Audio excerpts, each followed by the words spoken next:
On a osé, j'en ai bien peur. Non, parce que nous, à Breakfast in Backstage, tu veux, ce qu'on aime, c'est vivre dangereusement, la prise de risque, c'est avant tout une grande aventure, quoi. Non, parce que je vous vois venir, les puristes et les rageux au fond, là. Je sais exactement ce que vous allez dire. Mélanger de la pop avec du métal, c'est dégueulasse. Alors que finalement, entre Metallica et les Beatles, il y a tellement en commun, c'est hallucinant. Bah déjà, ils sont 4, 2 guitaristes, un bassiste, un batteur et dans un cas comme dans l'autre, c'est pas le meilleur batteur du monde, ni le meilleur batteur du groupe d'ailleurs. L'un des albums les plus connus des Beatles, c'est le White Album, et l'un des albums les plus connus de Metallica, c'est le Black Album. Et dans les deux cas d'ailleurs, c'est même pas le nom officiel. Et enfin, il y a tellement de points communs entre les Beatles et Metallica qu'il y a même un tribut de bande qui existe, pour de vrai, et qui a d'ailleurs une page Wikipédia, et qui s'amuse à reprendre la discographie des Beatles à la sauce Metallica. Et du coup, bah nous, on va faire l'inverse. Donc aujourd'hui, le défi, reprendre Metallica sous-mariné à la sauce Beatles. Facile. Pour de vrai cette fois.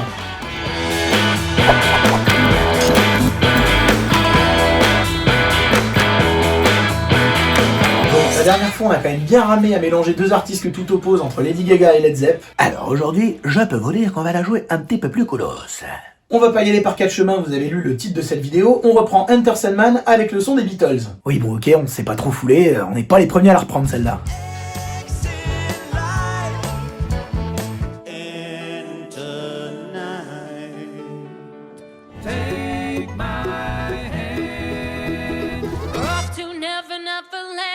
Niveau structure, on est sur du couplet-refrain, pont-refrain. Autant vous dire que pour les Beatles, ça va être du pain béni. Donc contrairement à la reprise de Lady Gaga qu'on avait faite la dernière fois, cette fois il n'y aura pas besoin de lui mettre de perruque ni de la maquiller. Bref, au boulot. On est sur un morceau de pop, on va pas mettre 3 plombes à démarrer, on commence avec une courte intro, puis couplet et refrain. Niveau ref, on va partir sur Ticket to Ride qui était sur l'album Help en 65.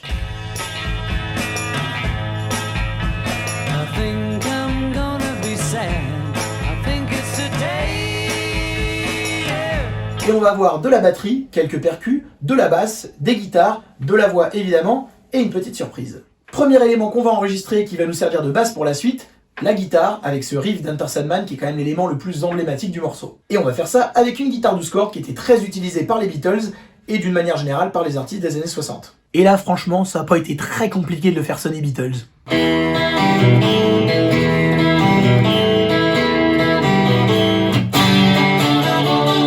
Élément suivant, la batterie. Et la petite arythmie qu'on a sur Ticket to Ride, elle colle à la fois à Ringo Starr et à Lars Ulrich.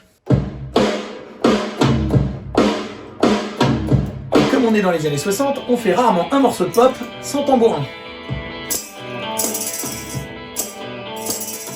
Le sachiez-vous, Metallica a toujours eu d'excellents bassistes. L'ennui, c'est qu'on les entend jamais. Alors que chez les Beatles, le bassiste, c'est ni plus ni moins que Paul McCartney. Autant ça m'arrive de pas avoir les bons instruments pour faire ce qu'on veut, autant cette fois-ci, on est plutôt bien équipé. Paul McCartney est notoirement connu pour jouer sur une Hofner. J'ai pas une Hofner, mais j'ai sa version Epiphone, la viola basse.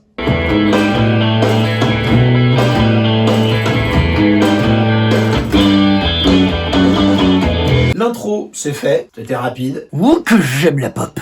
Maintenant que le morceau peut vraiment démarrer, on va rajouter quelques éléments de percus pour agrémenter la rythmique. Comme par exemple, une petite cloche. En plus de la cloche, on va rajouter quelques... claps. Et les Beatles, c'était 2 guitaristes, George Harrison et John Lennon, donc on va doubler la guitare.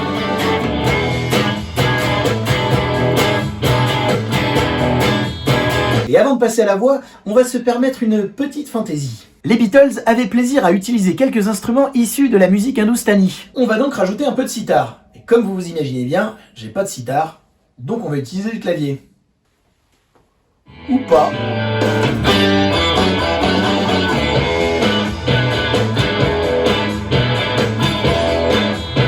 Dernier ingrédient. La la la la la la la. La voix.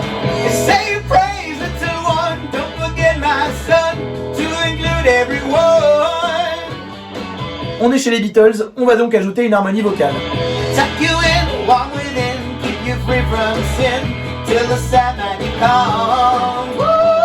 Bon, vous le rappelle, on fait de la pop, hein, donc on va pas du tout changer l'instrumentarium entre le couplet et le refrain. Donc une fois n'est pas coutume, on va s'écouter les deux.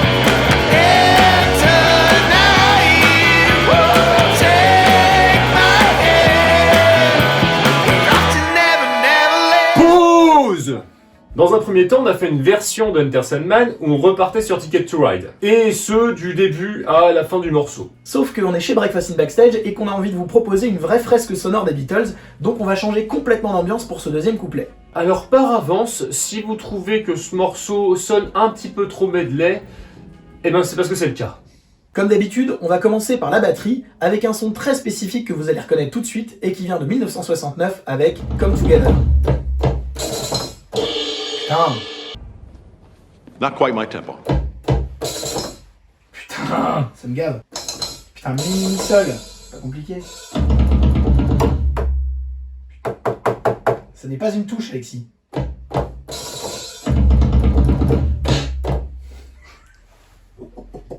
2000 years later. Attends, est-ce que... Ah bah je vais le faire là, ça va être quand même plus simple.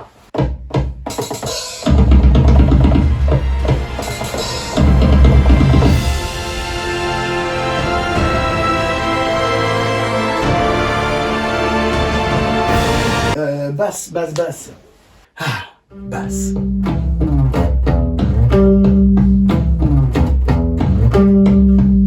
Une petite guitare pour agrémenter le tout.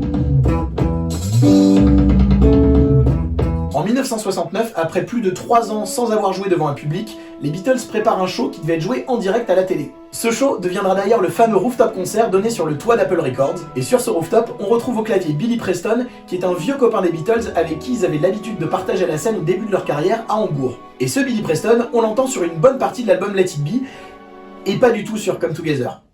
Mais j'avais envie de vous en parler. Par contre, on va vraiment jouer du Rhodes. Mais sur Come Together, c'est John Lennon qui s'y colle.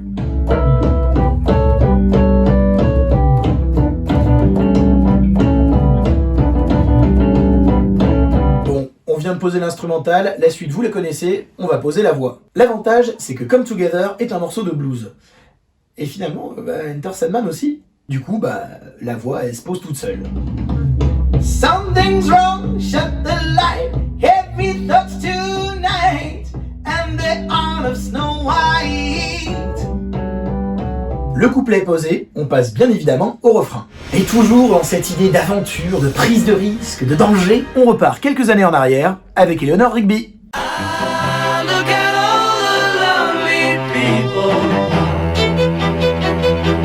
Et l'arrangement sur Eleanor Rigby est très simple, on a de la voix, des cordes, et c'est tout. Donc la batterie, la basse, les guitares, le clavier, ça dégage. Action violon.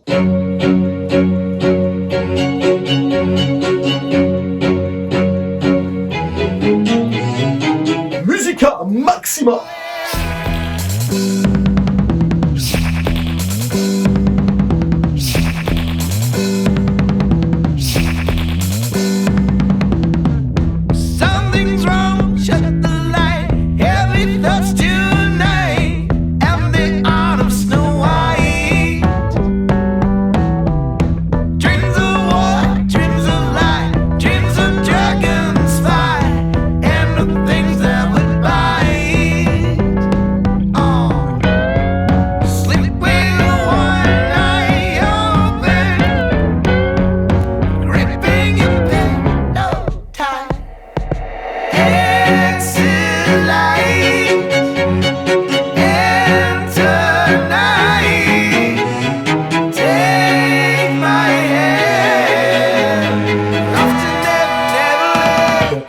connaissez Enter Sandman, vous savez qu'à cet endroit-là, on arrive au solo. Et on a souvent tendance à l'oublier, mais chez les Beatles aussi, il y avait du solo de guitare. Et pour ça, ils avaient un très bon guitariste en la personne de George Harrison.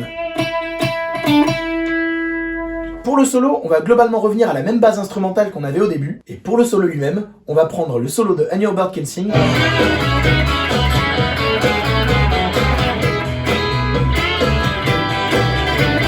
pour progressivement le faire partir jusqu'au solo d'Enter Sandman. Et pour le fun, on va l'agrémenter de quelques cordes. Dernier élément qu'on va rajouter sur ce solo, Être ou ne pas être. un extrait de Shakespeare diffusé par la BBC et que John Lennon et George Martin s'étaient amusés à enregistrer depuis leur radio.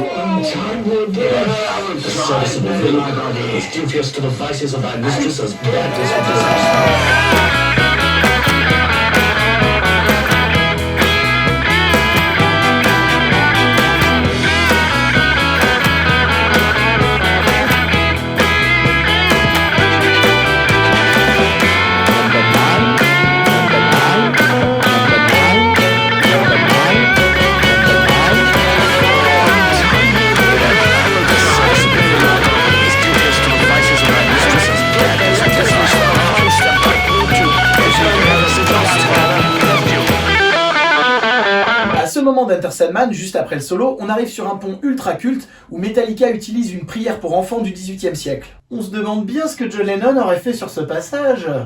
C'est parti, vous l'attendez tous, ouvrez bien vos chakras, en route vers le monde merveilleux du...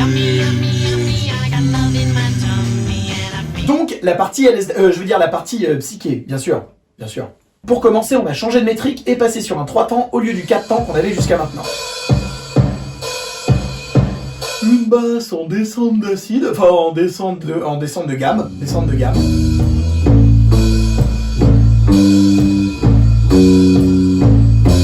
À cela, on joint une guitare 12 cordes joliment arpégée.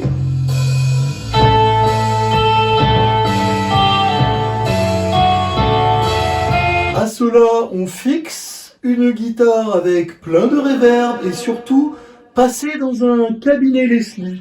C'est une espèce de haut-parleur qui tourne et qui donne des effets très sympas.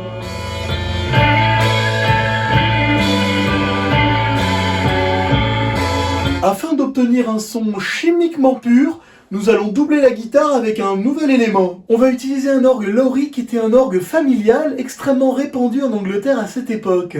Et c'est précisément cet orgue que les Beatles ont utilisé sur l'introduction de Lucy in the Sky with Diamonds. Et quoi de mieux qu'un orgue pour accompagner notre prière du soir?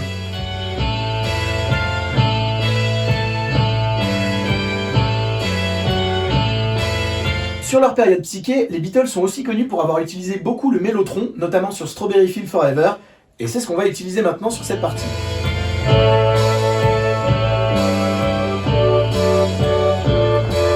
Évidemment, que serait une partie psychédélique des Beatles sans un peu de sitar? Ce serait dommage. Et pour finir, un peu de voix, on va donc prendre les paroles de ce joli cantique du XVIIIe siècle et en faire autre chose.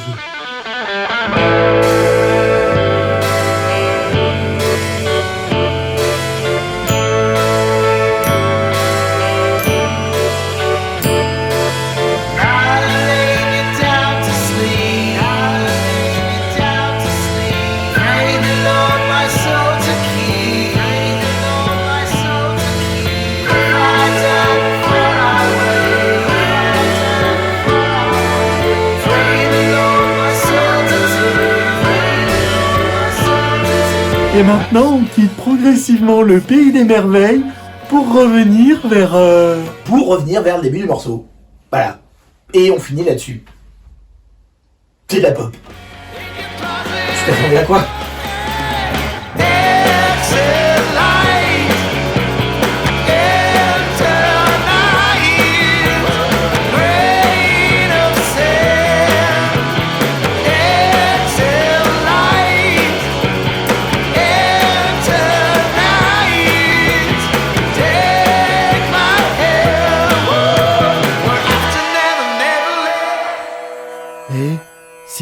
cette vidéo, pense à t'abonner à la chaîne et à faire sonner la cloche magique pour être tenu informé de nos prochains voyages astro.